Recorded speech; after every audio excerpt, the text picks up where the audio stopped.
जय मां लक्ष्मी। आपकी इस धनतेरस की वीडियो को जो भी मनुष्य पूरा देखे और वीडियो को लाइक करे और की झोली खुशियों से भर देना, उसकी सारी मनोकामनाएं पूर्ण कर देना, उस इंसान का घर अन्न धन से भर देना।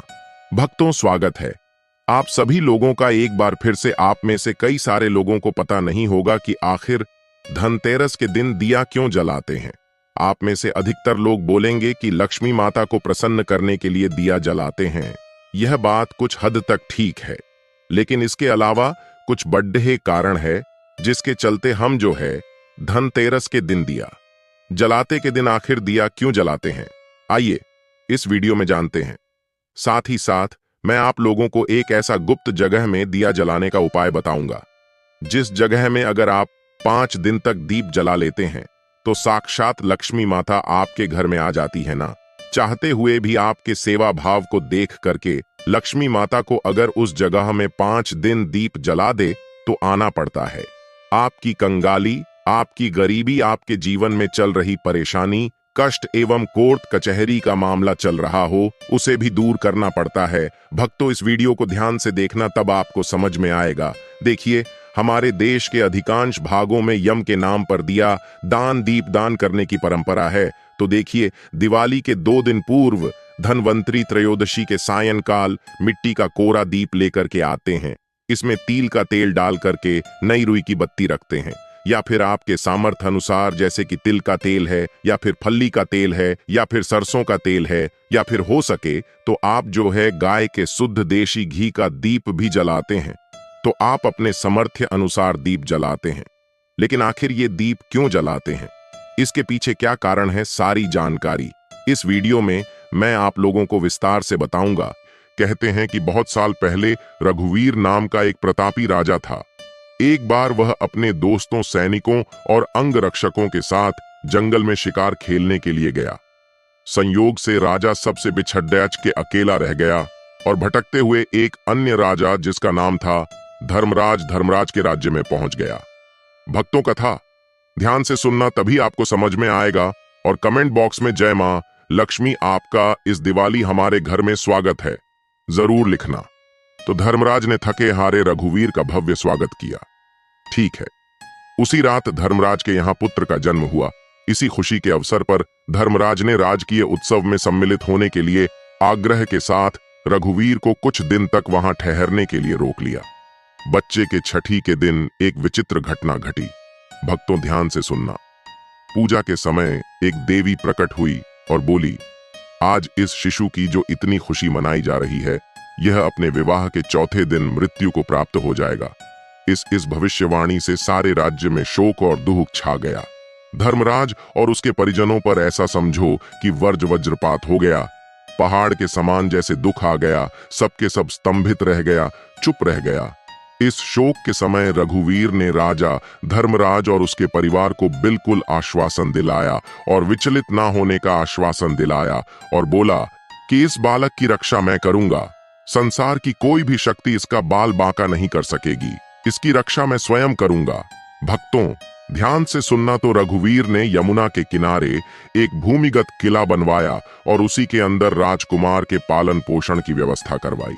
इसके अतिरिक्त राजकुमार की प्राण रक्षा जान की रक्षा के लिए रघुवीर ने सुयोग्य ब्राह्मण से अनेक तांत्रिक अनुष्ठान, यज्ञ, मंत्र जाप आदि की व्यवस्था भी करवा रखी थी। धीरे धीरे राजकुमार युवा हुआ। उसकी सुंदरता एवं जो तेज था, उनकी चारों सभी तरफ बिल्कुल ही दुनिया भर में फैलने लगी। राजा रघुवीर के कहने पर धर्मराज ने राजकुमार का विवाह भी करवा दिया। जिस राजकुमारी से राजकुमार का विवाह हुआ था, वह साक्षात लक्ष्मी लगती थी। ऐसे सुंदर वर वधू की जोड़ी जीवन में किसी ने नहीं देखी थी। विधि का विधान विवाह के ठीक चौथे दिन यमराज के दूध राजकुमार के प्राण हरने के लिए आ पहुंचे। कथा भक्तों, ध्यान से सुनना।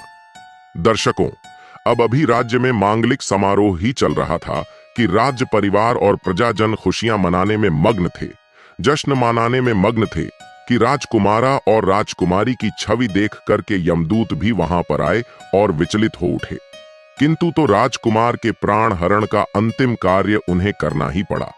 यमदूत जिस समय राजकुमार के प्राण लेकर चले, उस समय ऐसा हाहाकार मच गया। ऐसे दृश्य वहां पर उत्पन्न हुआ जिसे भावुक होकर के यमराज के दो दूत थे वह भी रोने लगे। इस घटना के कुछ समय पश्चात एक दिन यमराज ने प्रसन्न मुद्रा में अपने यमराज दूतों से पूछा, दूतों, तुम सब अनंत काल से भूलोक जीवों का प्राण हरण करते आ रहे हो, क्या तुम्हें कभी किसी जीव पर दया आई है और मन में यह विचार आए कि इसे छोड़ देना चाहिए, इसके प्राण नहीं हरना चाहिए? ध्यान से सुनना तो भक्तों। यमराज के यमदूत एक दूसरे का मुंह देखने लगे और यमराज ने उनके संकोच को भांप कर उन्हें उत्साहित किया। झिझको मत, अगर ऐसा सवाल आया है तो निर्भय होकर कि हे यमराज दूतों बताओ। इस पर एक यमदूत ने सिर झुका करके निवेदन किया। यमराज से मृत्यु की देवता यमराज से बोले कि ऐसे प्रसंग तो कम ही आते हैं स्वामी, किंतु एक घटना अवश्य हुई है जिसकी स्मृति मुझे आज भी विचलित कर देती है। यह कहते हुए जो यमराज के यमदूत थे उन्होंने यमराज के पुत्र के प्राण हरण की संपूर्ण घटना यमराज को बताई। इस दुखद घटना से यमराज भी प्रचलित हो उठे और इस लक्ष्य करके ध्यान से सुनना, इसके लक्ष्य करके दूध बोला कि यमराज, क्या कोई ऐसा उपाय नहीं जिस उपाय से अकाल मृत्यु से प्राणियों को छुटकारा मिल जाए और मृत्यु की देवता यमराज जो प्राण हरते हैं इनसे बचा जा सके? तो इस पर यमराज ने कहा, जीवन और मृत्यु ये सृष्टि का अटल नियम है, परम सत्य है तथा इसे बदला नहीं जा सकता।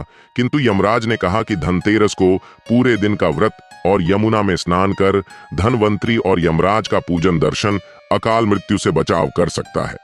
लेकिन यदि यह संभव ना हो तो भी संध्या के समय घर के प्रवेश द्वार पर यमराज के नाम का एक दीप प्रज्वलित जरूर करना चाहिए। इसे अकाल मृत्यु और रोग से मुक्ति प्राप्त किया जा सकता है। स्वयं यमराज ने बताया कि अगर कोई भी व्यक्ति धनतेरस के दिन यमराज के नाम से दीप जलाएं तो बिल्कुल ही कैसा भी आपके जीवन में अकाल मृत्यु आने वाला हो, बुरा समय आने वाला हो या फिर किसी के काल सर्प दोष जीवन में चल रहे हैं, वह दोष समाप्त हो जाता है।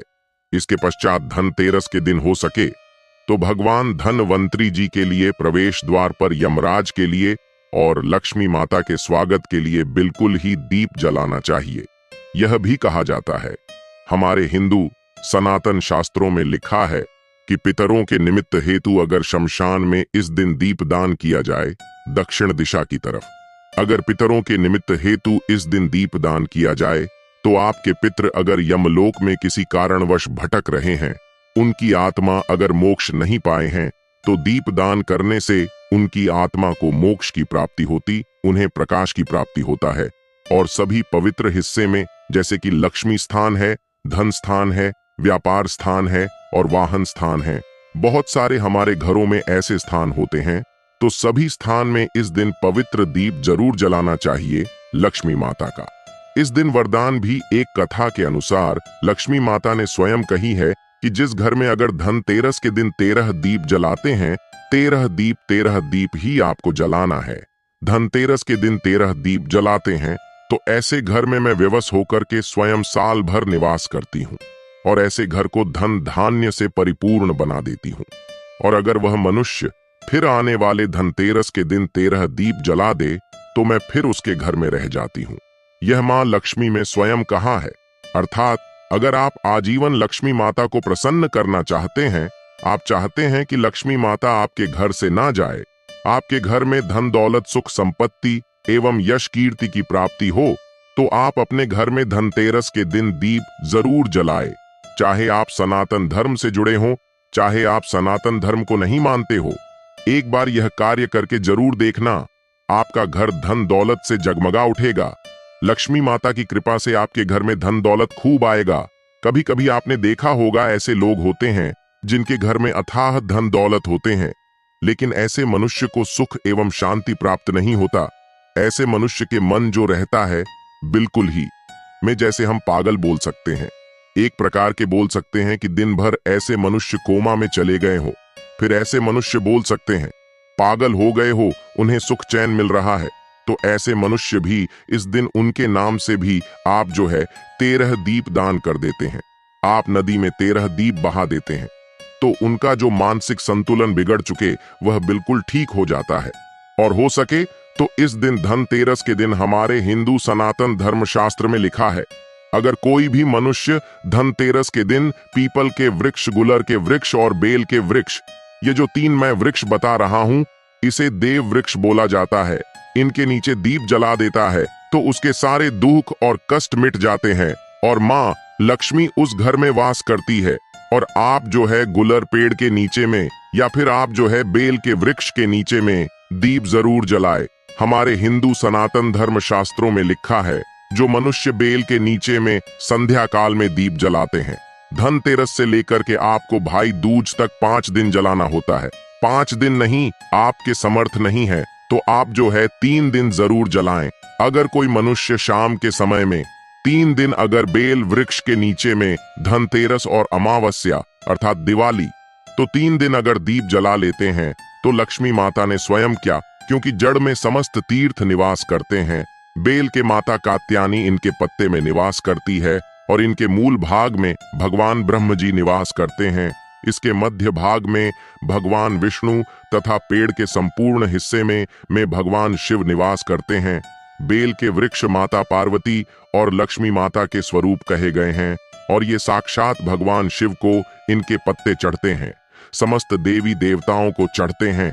बेल के वृक्ष को छूने मात्र से मनुष्य के पाप का समापन हो जाता है, तो 3 दिन लगातार आपको बेल के वृक्ष को छूना है। धनतेरस के दिन, 14 के दिन और आपको छूना है। दिवाली के दिन कैसा भी आपके जीवन में, कैसा भी आपके शरीर में दोष चल रहा है, आपके जीवन में कठिनाई चल रही है, वो सारे कठिनाई दूर हो जाती है। और 3 दिन लगातार आपको दीप जरूर जलाना है बेल वृक्ष के नीचे में। बिल्कुल आप खुद देखना, लक्ष्मी माता आपके घर में आकर के आपको किसी न किसी माध्यम से धन दौलत प्रदान करेंगी, चाहे आपको रोजगार देंगी, चाहे आपको व्यवसाय के माध्यम से धन प्रदान करेंगी, लेकिन किसी न किसी माध्यम से आपके घर में चारों दिशाओं से धन आना शुरू हो जाएगा और देखते ही देखते आप कुछ दिनों के अंदर में धन दौलत से परिपूर्ण होकर के दूसरे को बहुत ही ज्यादा दान देने में समर्थवान हो जाएंगे। तो आशा करता हूं कि छोटी छोटी जो जानकारी होती है, जो लोग मान ले तो भगवान है और नहीं माने तो देखिए, हम मानते पत्थर की पूजा क्यों करते हैं? क्योंकि पत्थर में हमें भगवान नजर आते हैं, भगवान दिखते हैं। और नहीं मानते तो भगवान हमारे सामने में खड़े वो भी पत्थर तुल्य है, तो आपको इसे मानना चाहिए। हमारे सनातन हिंदू धर्म के बातों को झूठ लाया नहीं जा सकता। सनातन धर्म की जानकारी को फिर से आम जन तक पहुंचाना। आज की जानकारी कैसा लगे हमें कमेंट सेक्शन में जरूर बताइएगा का, और इस वीडियो को अपने मित्रों के साथ में आगे जरूर शेयर करिएगा ताकि उन्हें भी यह जानकारी प्राप्त हो। आपके एक शेयर किसी की जिंदगी को बर्बाद होने से बच सकती है। किसी के लिए यह छोटी सी वीडियो मंगलमय साबित हो सकती है, कल्याणकारी साबित हो सकती है। जनहित एवं जन कल्याण के लिए सभी दर्शकों से हाथ जोड़ के निवेदन करना चाहूंगा, इस वीडियो को आगे जरूर शेयर करिएगा भक्तों।